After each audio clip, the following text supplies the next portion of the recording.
반갑습니다. 여러분, 프로토 교수입니다. 스포츠 모든 경기를 매일 분석 및 조합픽 공유 중에 있습니다.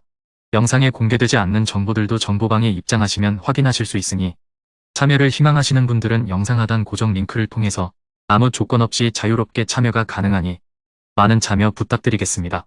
또한 가족방 참여 시 초보 베터 분들을 위한 소정의 베팅 지원금까지 제공 중입니다. 훌륭한 분석과 조합픽까지 매일 제공 중이니 서둘러 하단 고정 댓글 누르신 후 연결되는 페이지 한번 더 클릭하시고 채팅 걸어주시면 상세하게 안내 도와드리겠습니다. 첫 번째 경기는 카자흐스탄 대 슬로베니아 한번 살펴보겠습니다.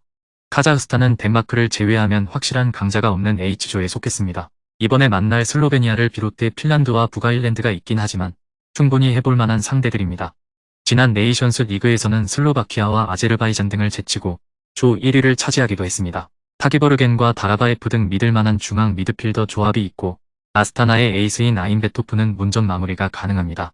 슬로베니아는 최근 메이저 대회에 가지 못하고 지역 예선에서 전부 탈락했기에 명예회복을 노리고 있습니다. 덴마크가 있긴 하지만 다른 팀들은 충분히 이길 수 있는 전력입니다. 때문에 주축 선수를 모두 소집해 이번 일정에 나섭니다. 주장이자 주전 키퍼인 얀 오블락을 중심으로 우디네세의 센터백 비율, 앙제의 블라지치, 슈투름 그라츠의 스탄코비치 등 안정적인 수비진을 구축했고 로브리치와 자이치, 쿠르티치 등 핵심 미드필더진도 빠짐없이 데리고 왔습니다. 최전방에는 벤자민 세스코와 더불어 스포라르가 공격을 이끕니다. 전력상으로는 오블락을 중심으로 탄탄한 수비 라인을 구축할 것이고 제2의 홀란드로 불리우는 세스코가 공격을 이끌 원정팀이 근소하게 났습니다. 그러나 카자흐스탄도 자국리그 강팀인 아스타나 소속 선수들을 중심으로 팀 전력을 끌어올렸습니다. 바실리에프의 안정적인 공수 조율도 있을 카자흐스탄이 홈에서 승점 한 점을 따낼 가능성이 있습니다. 두 번째 경기는 이탈리아 대 잉글랜드 한번 살펴보겠습니다. 이탈리아는 키엘리니를 비롯한 베테랑 선수들이 대거 은퇴를 선언하고 세대 교체에 들어갔는데 성공적이라는 평가입니다. 공격진의 무게감이 다소 떨어지긴 하지만 나폴리를 리그 1위로 이끌고 있는 폴리타노를 비롯해 베라르디와 키에사 등 이선 공격수들이 즐겨하고 그리포와 논토도 기대를 주게 하는 선수들입니다. 베타리와 바렐라, 펠레그리니와 크리스탄테 등 이태리를 대표하는 선수들도 당연히 대표팀에 합류했습니다. 잉글랜드는 좋았던 시기를 지나 지난해 최악의 성적에 그쳤습니다. 월드컵에서도 성적을 내지 못했고 네이션스 리그에서는 헝가리와 독일에 밀려 그룹 B로 강등당하는 수모를 겪었습니다. 때문에 이번 일정에서 자존심 회복을 바라고 있습니다. 세계 최고의 리그를 보유했기에 도르트문트의 벨링엄을 제외하면 해외파가 없지만 주장인 해리 케인을 중심으로 레쉬포드와 사카, 토니 등 절정의 폼을 보여주는 선수들이 공격진에 나서고 중원에는 마운트와 필립스, 벨링엄 등이 나섭니다. 이태리가 홈의 2점을 누릴 수 있지만 잉글랜드도 버틸 힘은 충분합니다. 특히 데클란 라이스와 벨링엄, 마운트 등이 나설 중원에서 이태리 상대로 밀리지 않을 것이기에 90분 내내 무게의 추를 넘겨주지 않을 것입니다. 이태리는 키에사와 베라르디가 측면과 최전방을 오가며 기회를 노릴 것으로 보여집니다.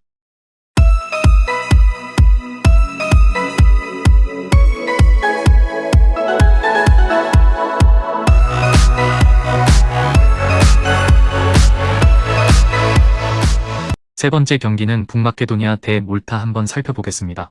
북마케도니아는 지난 대회 우승팀인 이태리를 비롯해 잉글랜드와 한 조에 속해 있기에 최대한 많은 승점과 골 득실 플러스를 기록해야 합니다. 그래야 순위 경쟁을 통해 본선행을 노릴 수 있습니다.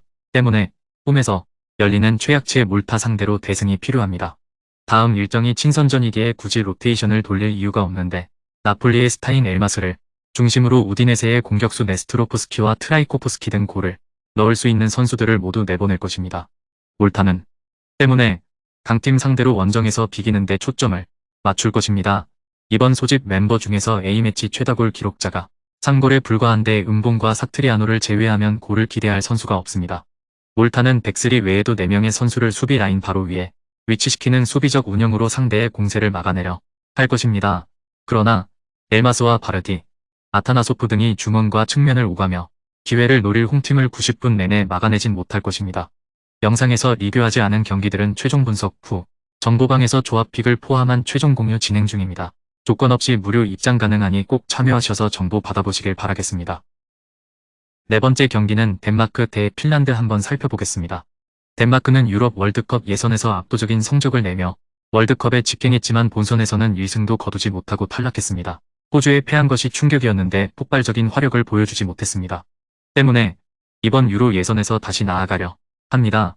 부주장인 에릭센이 리그에서 당한 부상으로 빠진 점은 아쉽지만 호이비에르를 필두로 브렌트포드의 상승세를 이끈 옌센과 네르고르, 감스고르의 3인방이 모두 나섭니다.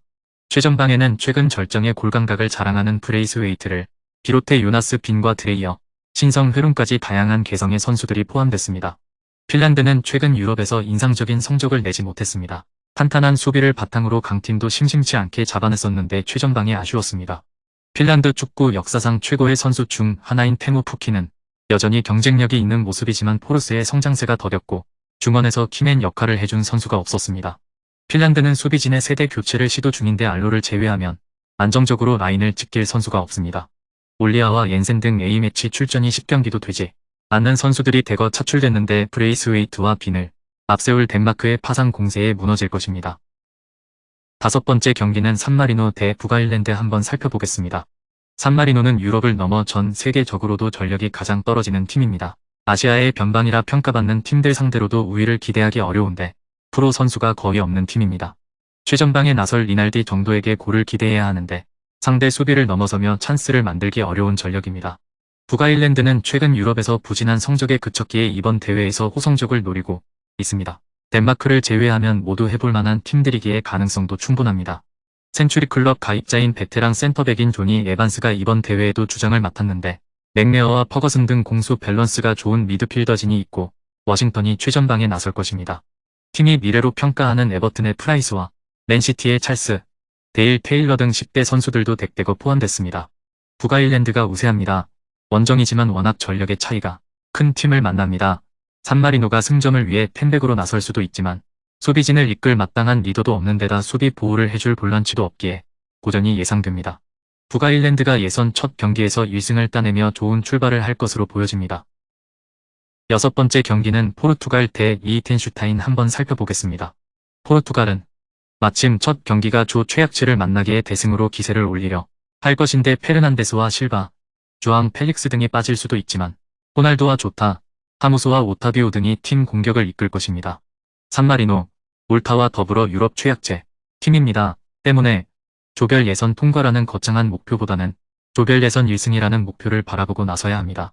그 점에서 첫 경기부터 최강으로 평가받는 포르투갈을 원정에서 만나는 건 부담입니다. 최전방에 나설 사라노비치를 제외한 모든 선수들이 하프라인을 넘지 않는 소극적 경기를 할 것입니다.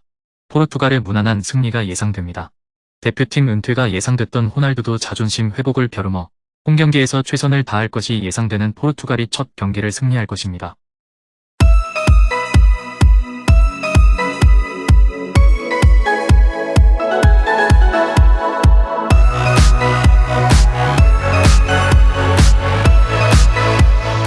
일곱 번째 경기는 슬로바키아 대 룩셈부르크 한번 살펴보겠습니다.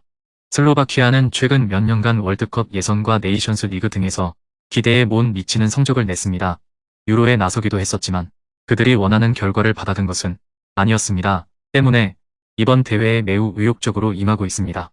EPL에서 뛰는 두 명의 키퍼를 소집한 것을 비롯해 수비의 핵인 인테르의 센터백 스크리나르, 페에노르트의 에레디비제의 1위를 견인하고 있는 한츠코, 베로나의 중앙 미드필더인 두다와 나폴리의 주전 볼란치인 로보트카를 모두 소집했습니다. 최전방에는 하라슬린과 보제닉, 수슬로프 등이 공격을 이끌 수 있습니다. 룩셈부르크는 축구의 변방 취급을 받던 팀이었습니다. 네이션스 리그에서도 C와 D그룹을 오갈 만한 전력의 팀이었기에 어쩌면 당연한 결과였는데 황금 세대의 등장 이후 충분히 경쟁력을 보여주고 있습니다. 에레디비지의 수준급 풀백인 핀투를 비롯해 그라사와 얀스 등 수비진이 안정적이고 시나니와 세바스티안 틸 등 좋은 팀에서 주전 자리를 꿰찬 선수도 있습니다. 단 로드리게스 외에 마땅한 공격수가 없다는 점은 아쉽습니다. 룩셈부르크도 만만치 않은 전력의 팀인 건 사실이지만 역습을 주도할 선수는 마땅치 않습니다. 또 슬로바키아의 홈이라는 점도 감안해야 합니다. 스크리나르와 한츠코가 최종 수비를 잘 지탱할 것이고 로보트카의 중원 장악이 있을 슬로바키아가 경기를 리드할 것입니다. 마지막 여덟 번째 경기는 보스니아 대 아이슬란드 한번 살펴보겠습니다. 보스니아는 유로 본선에 가기 위해 베테랑 위주의 스쿼드를 꾸리고 이번 일정에 나섭니다. 30대 후반의 나이에도 세리의 강호인 인테르의 주전 스트라이커로 나서는 에딘 제코를 비롯해 스테파노비치와 하지아네토비치와 고야크의 중원을 구축했고 수비진에는 콜라시냐츠가 나섭니다. 팀의 10년을 책임질 아메도지치와 타히로비치, 데미로비치 등도 차출됐지만 현재 폼이 좋은 선수들 위주로 대표팀을 꾸렸습니다. 아이슬란드는 척박한 땅과 적은 인구 수로 인해 스포츠에서 그리 괄목할 만한 성적을 내지 못했던 팀이었는데 두 대회 전 월드컵에서 16강에 가는 등 축구에서는 가능성을 보였습니다. 그러나 팀을 이끌었던 황금세대가 저물고 있기에 점점 어린 선수 중심으로 가고 있습니다. 분데스리가에서 시즌 10골 이상이 가능했던 핑보가손을 비롯해 구드먼슨과 주장 군나르손 등 30대 선수들이 있긴 하지만 마그누손과 요하네손, 헬가손과 삼프스테드 등 20대 초반의 선수들이 대거 대표팀에 왔습니다. 보스니아가 홈의 이점을 충분히 누리며 경기를 운영할 수 있습니다. 아이슬란드는 최전방에 핑보가손이 나설 수 있지만 공격수 포지션에 2명 외에는 선수가 없습니다. 아메도지치와 콜라시냐츠를 수비진에 내세울 홈팀의 라인을 돌파하기 쉽지 않아 보인다. 제코와 데미로비치가 공격을 주도할 보스니아가 우세해 보입니다. 금일 경기들은 이렇게 알아보았습니다. 좀 더 다양하고 많은 정보를 원하시는 분들은 영상 하단 댓글에 링크 클릭 후 문의하시면 아무런 조건 없이 정보방 입장 가능하니 입장하셔서 정보 받아보시길 바라겠습니다. 그리고 영상에서 리뷰하지 않은 디테일한 정보와 조합픽은 매일 교수 정보방에서 공유하고 있으니 꼭 참여해보시길 권장드리며 이번 영상은 여기까지 하겠습니다. 시청해주셔서 감사드리며 늘 여러분들의 건승을 기원합니다. 감사합니다.